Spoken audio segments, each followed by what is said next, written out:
Então, em nome de Jesus, vamos iniciar. Gostaria de abrir então a Bíblia, primeiramente, em 2 Crônicas, capítulo 20, verso 20.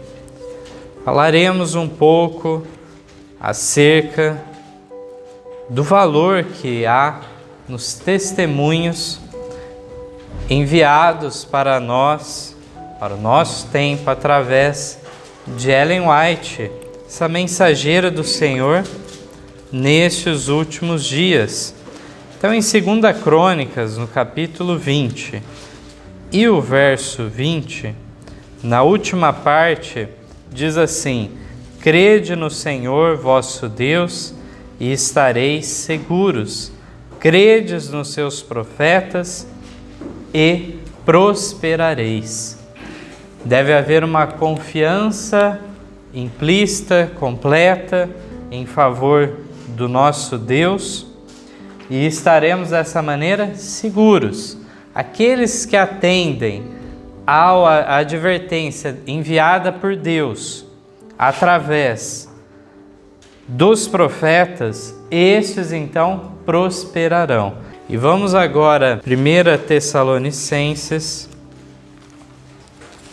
no capítulo 5, os versos 19 e 20, duas afirmações singelas do apóstolo Paulo, que nos dizem assim. O verso 19: não extinguais o Espírito. O Espírito Santo deve estar sempre presente na vida da igreja. Então, 1 Tessalonicenses 5,19 tem essa afirmação. E no verso 20 diz o quê? Não desprezeis as profecias. Então é importante vermos esses textos e o alcance deles. O princípio está anunciado aqui nas Escrituras e devemos atentar para, na prática, atendermos a esses conselhos. Gostaria de ler ainda em Jeremias, no capítulo 6. Jeremias 6, os versos 16 e 17.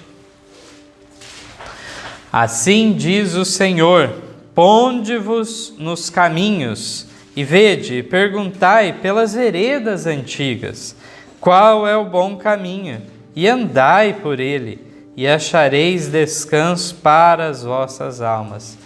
Mas eles dizem: não andaremos nele. Verso 17: também pus atalaia sobre vós, dizendo: estai atentos ao som da trombeta. Mas dizem: não escutaremos. Então essa foi a experiência do antigo Israel, onde o profeta Jeremias diz, profeta após profeta vinha para reprovar, advertir do mal, do pecado, do desvio da lei de Deus, mas de maneira rebelde, obstinada, com dureza de coração, falavam o quê? No seu coração muitas vezes, algumas vezes até chegaram a proferir externamente: não andaremos. A experiência do Israel moderno, na experiência adventista, se dá de maneira muito semelhante a tudo isso que nós estamos vendo. Vamos a mais um texto bíblico, agora em Isaías, no capítulo 30, verso 21. Nos mostra a importância de estarmos sendo guiados em todo o tempo pelo Espírito Santo. 30, 21 de Isaías: e os teus ouvidos ouvirão a palavra do que está por detrás de ti, dizendo: este é o caminho, andai nele, sem vos desviardes nem para a direita, nem para a esquerda. Através da palavra escrita de Deus, a Bíblia Sagrada deixada a nós, e também os profetas que se manifestaram, inclusive o testemunho de Jesus desses últimos dias, o Espírito de profecia manifestado no ministério de 70 anos que Ellen White desempenhou, devemos atentar a tudo isso. Através desses escritos inspirados, entender que é a voz do Espírito Santo por detrás de nós, dizendo qual o caminho a seguir. No Testemunhos para a Igreja, volume 4, na página 211, declara o seguinte: é plano de Satanás enfraquecer a fé do povo de Deus nos testemunhos. Em seguida, vem o ceticismo no tocante aos pontos vitais de nossa fé, as colunas de nossa posição. Depois, as dúvidas acerca das Escrituras Sagradas. E então, a caminhada descendente para a perdição. Quando os testemunhos nos quais se acreditava anteriormente são postos em dúvida e rejeitados, Satanás sabe que as pessoas enganadas não pararão aí, e ele redobra seus esforços até lançá-las em rebelião aberta, a qual se torna irremediável e termina em destruição. É um texto muito sério que é declarado aqui, porque a pessoa pode achar, não, eu estou só rejeitando o ministério de Ellen White, porque eu não creio mais nela e tudo mais. Mas aqui diz que isso leva a pessoa ao próximo passo. É só um passo preparatório para agora rejeitar certos pontos fundamentais, pilares da fé. Começa a ser abandonados. Mas daqui a pouco agora surgem dúvidas quanto à inspiração das Escrituras também. Se coloca defeito, se questiona isso e mais aquilo. E aqui diz então que esse é o caminho descendente que leva até a perdição. Nós vemos que o primeiro passo foi dado lá atrás e ele que preparou para a descrença de todo o resto. Então, muitas vezes, nós encontramos algumas pessoas querendo renunciar a algum ponto distintivo da fé adventista, querendo ficar em harmonia com as demais igrejas e por isso não querem aceitar o que a mensageira do Senhor anunciou. Outros, por sua vez, querem rejeitar alguma doutrina que temos em comum com o protestantismo e entendem, então, não, isso é um laço de união, isso é o vinho de Babilônia que estão aceitando. Mas, mais uma vez, em todos esses casos, primeiro foi rejeitado os testemunhos que determinavam, delimitavam muito bem quais são as doutrinas que temos em comum, e temos muitas em comum com o protestantismo, até mesmo com o catolicismo, há muitos pontos em comum, todos fazem parte da fé cristã, mas temos várias outras doutrinas a mais, podemos dizer, luz que não foi dada aos demais, que é distintivo da fé adventista. Então devemos acatá-los a ambos, sem rejeitar nenhum ponto essencial da nossa fé. No Testemunhos para a Igreja, volume 5, página 76, diz assim: vi que essa incredulidade com relação aos testemunhos tem aumentado à medida que o povo apostata de Deus. Isso ocorre em nossas fileiras e em todo o campo. Mas poucos sabem o que nossas igrejas estão para experimentar. Foi mostrado que presentemente estamos sob tolerância divina, porém ninguém sabe até quando. Ninguém sabe quão grande é a misericórdia que tem sido exercida sobre nós. Poucos são fervorosamente consagrados a Deus. Há apenas uns poucos que, como as estrelas numa noite tempestuosa, brilham aqui e acolá entre as nuvens. Então, à medida que o povo de Deus se apostata, diz o quê? Aumenta-se a incredulidade quanto ao que é dito pelo Espírito de profecia, o testemunho enviado de Jesus Cristo através dos seus profetas. Mensagens Escolhidas, volume 2, página 78, nos declara olha a advertência seríssima para cada um de nós. O último engano de Satanás será exatamente anular o testemunho do Espírito de Deus. Não havendo profecia, o povo se corrompe. Provérbios 29:18. Satanás trabalhará engenhosamente por diferentes maneiras e por instrumentos diversos para perturbar a confiança do povo remanescente de Deus no testemunho verdadeiro. Introduzirá visões falsas para desencaminhar e misturará o falso com o verdadeiro, e assim desgostará o povo para que considerem tudo quanto traz o nome de visões, como uma espécie de fanatismo. As almas sinceras, porém, comparando o falso com o verdadeiro, serão habilitadas a distinguir entre elas. Então Deus dá essa capacidade de distinguirmos, de não cairmos no erro, caso queiramos ser esclarecidos. Mas sempre é do propósito de Deus, quando Deus envia um reavamento verdadeiro na igreja, Ele envia um falso também, para confundir os sentidos das pessoas. Quando Deus envia um profeta verdadeiro, Ele envia também um falso muitas vezes, às vezes até enviando antes do profeta verdadeiro. E vemos isso na história do século XIX. Ellen White, o maior drama para ela aceitar essa missão, quando foi chamada por Deus, uma garota de 17 anos de idade, frágil, doente, numa sociedade então totalmente avessa a que ela se colocasse nessa posição de autoridade profética.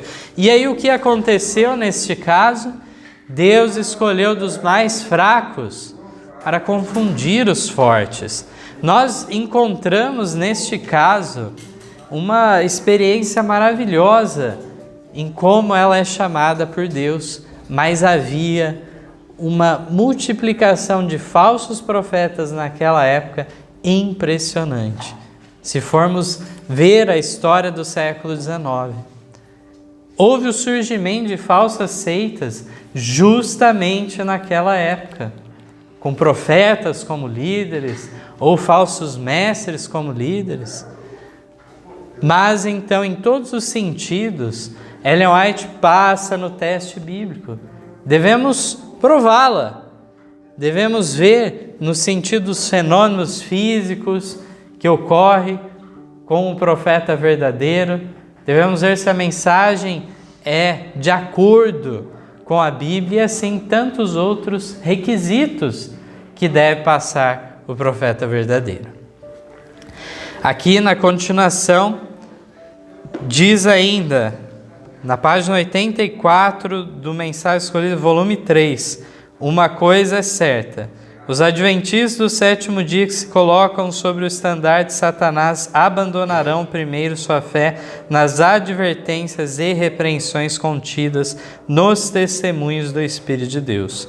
Está sendo feito o apelo para maior consagração e serviço mais santo, e continuará a ser feito. Então nós encontramos aqui que de fato o último engano de Satanás, e esse não era um engano de rejeitar o espírito de profecia às igrejas lá fora, mas o próprio povo adventista por fim rejeitar este testemunho. Nós vimos no outro texto anterior também que apenas alguns poucos então haveria que estariam se consagrando de acordo com a vontade de Deus neste tempo. No Mensagens Escolhidas, volume 1, página 41, diz assim: o tempo e a aprovação não anularam as instruções dadas, mas através de anos de sofrimento e sacrifício, têm estabelecido a verdade do testemunho comunicado. As instruções dadas nos primeiros tempos da mensagem devem ser conservadas como instruções dignas de confiança para se seguirem nesses seus dias finais. Então as instruções enviadas, eram só para resolver um problema da igreja naquele momento, naquela situação específica? De forma alguma. Os princípios anunciados, claro, Ellen White nos adverte, devemos levar em conta o tempo e lugar em que foi dado o testemunho. Mas aqueles princípios anunciados, eles são válidos, estão em vigor e estarão até o fim do tempo. Os que são indiferentes a esta luz e instrução não precisam esperar escapar aos laços que temos sido claramente avisados. Hão de fazer com que os rejeitadores da luz tropecem e caiam e sejam enlaçados e presos. Caso estudemos cuidadosamente o 2º capítulo de Hebreus, saberemos quão importante é que nos apeguemos firmemente a todo o princípio da verdade que tem sido dado. Em breve serão feitos todos os esforços possíveis para desmerecer e perverter a verdade dos testemunhos do Espírito de Deus.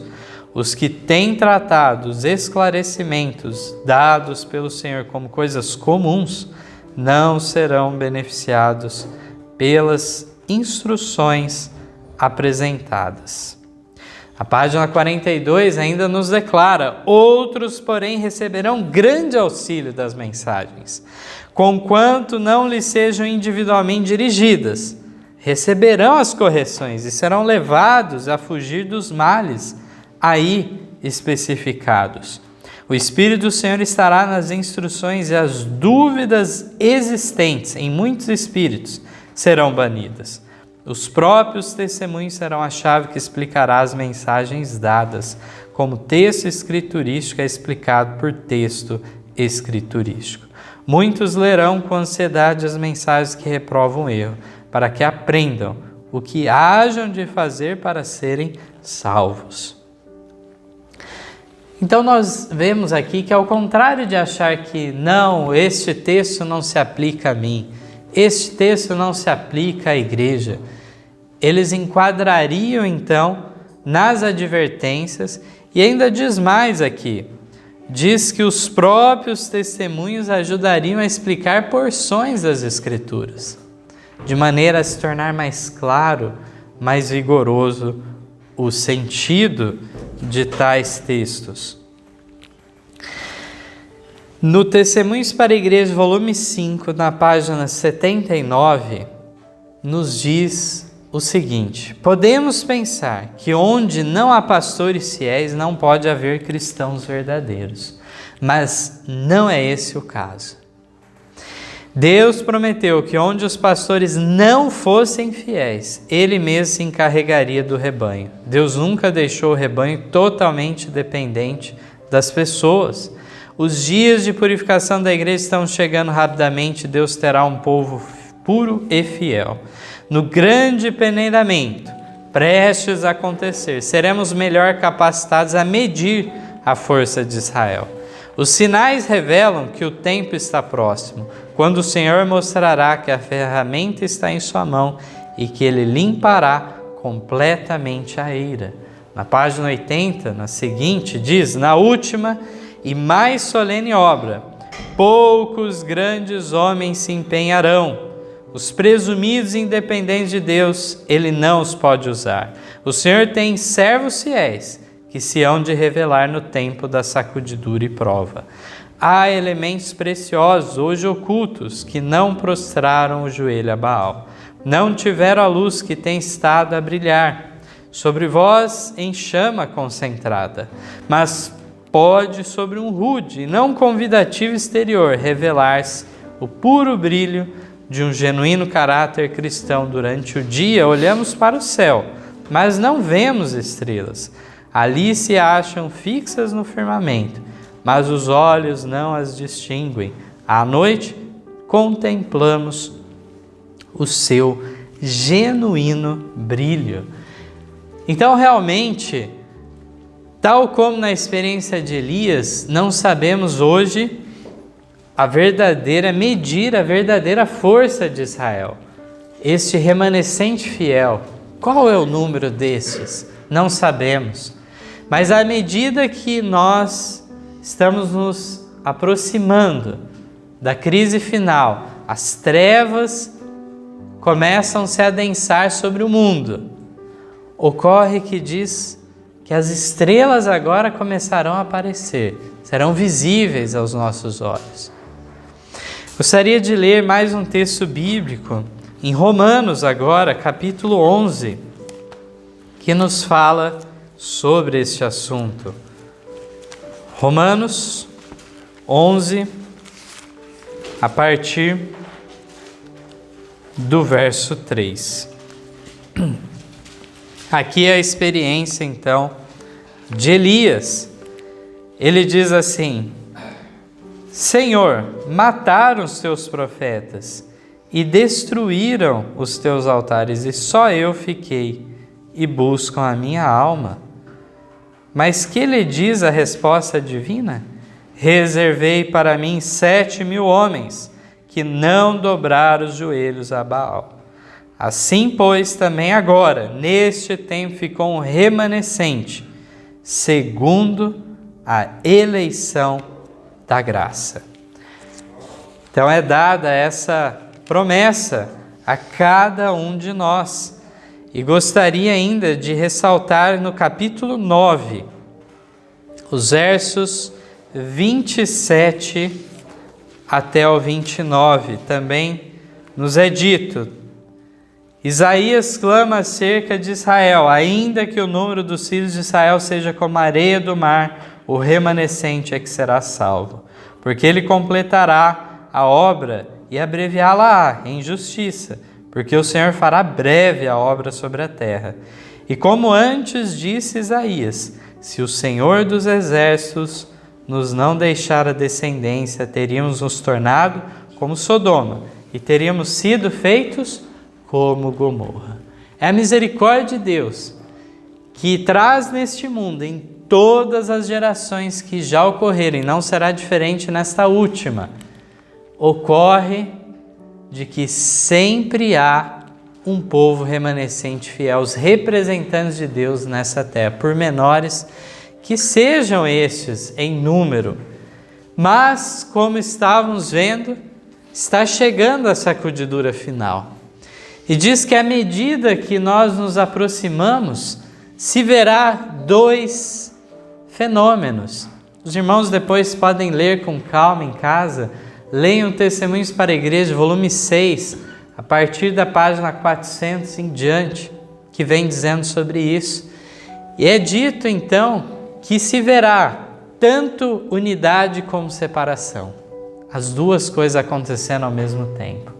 Ao mesmo tempo que muitos agora tomam a posição ao lado dos infiéis e se retiram, então, do redil do Senhor, outros vão sendo, então, unidos neste mesmo tempo, até que, por fim, na crise final, haverá só um rebanho e um só pastor. Chegaremos a este estágio final. Gostaria de ainda ler aqui no Testemunhos para a Igreja, volume 5, na página 81, na continuação do que estávamos lendo. Diz assim: não vai longe o tempo em que a prova envolverá todos. A marca da besta nos será recomendada com insistência. Os que passo a passo cederam às exigências do mundo e se sujeitaram a costumes mundanos, não acharão difícil submeter-se aos poderes dominantes, de preferência a expor-se a escárnio, insultos, ameaças de prisão e morte. O conflito é entre os mandamentos de Deus e os mandamentos de homens.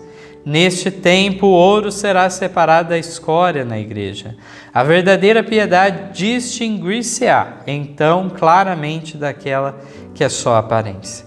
Muitas estrelas, cujo brilho temos admirado, então se apagarão, transformando-se em trevas. A palha como nuvem será levada pelo vento, mesmo de lugares onde só vemos ricos campos de trigo.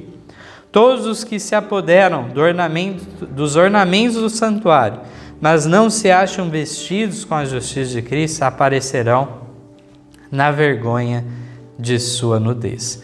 Então, se por um lado nós vimos lá que de fato há estrelas fiéis que serão reveladas, aqueles 7.000 que não dobraram os joelhos a Baal.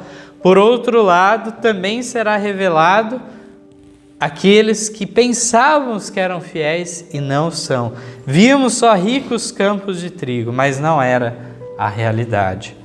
Quando as árvores infrutíferas forem cortadas como obstáculos no terreno, quando as multidões de falsos irmãos forem distinguidos dos verdadeiros, então os anônimos se revelarão e com hosanas se aliarão sobre a bandeira de Cristo.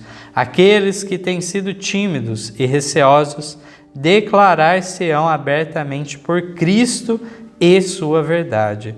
Os mais fracos e hesitantes na igreja serão como Davi, dispostos a fazer e ousar. Quanto mais profunda a noite para o povo de Deus, mais brilhantes as estrelas. Satanás acossará intensamente os fiéis, mas em nome de Jesus, eles se tornarão mais que vencedores. Então a igreja de Cristo surgirá, formosa como a lua, brilhante como o sol, formidável como um exército com bandeiras. Cantares 6:10. Para finalizar, na página 82, diz ainda: Deus realizará uma obra em nosso tempo que poucos esperam. Ele suscitará e exaltará entre nós os que estão mais preparados pela unção de seu Espírito do que pelo preparo exterior de instituições científicas.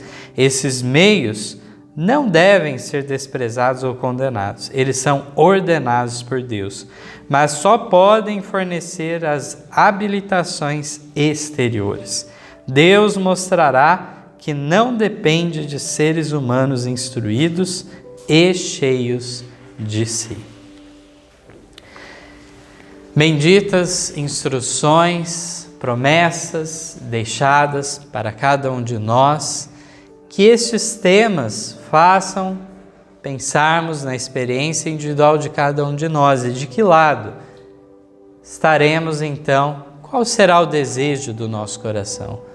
Estarmos do lado de Deus e, portanto, na honra, na obediência aos mandamentos, à vontade que Ele anuncia, na Bíblia e no Espírito de profecia, ou preferiremos estar ao lado do inimigo das almas, aquele que veio para então destruir a todos. Possamos, através dos textos lidos aqui, nos firmarmos, apesar dos últimos enganos. Sabemos que é muito eficaz esse último engano apresentado aqui de não perder a eficácia os testemunhos. Possamos também reconhecer a Bíblia Sagrada como sua autoridade normativa em todos os aspectos de nossa vida. Que aquilo que ainda não compreendemos completamente, tenhamos boa vontade para buscar compreender, para então estarmos a salvo na crise final, de maneira que entre os selados, se estivermos, poderemos ainda participar daquela preciosa promessa de um derramamento sem medida do Espírito Santo. E assim teremos uma colheita abundante de pessoas então que aceitarão a verdade àquela altura, no último chamado divino, na 10ª hora, na última hora, ainda serão resgatados do fogo. Que possamos então ter o desejo hoje, nos prepararmos hoje para estes fatos. Tenhamos então o pensamento de estarmos entre o povo de Deus remanescente, buscando então a cada dia, individualmente e de maneira coletiva na comunidade religiosa a qual pertence, possa haver o desejo do estímulo de uns aos outros às boas obras. Assim é o meu desejo de oração a cada um de nós. Amém.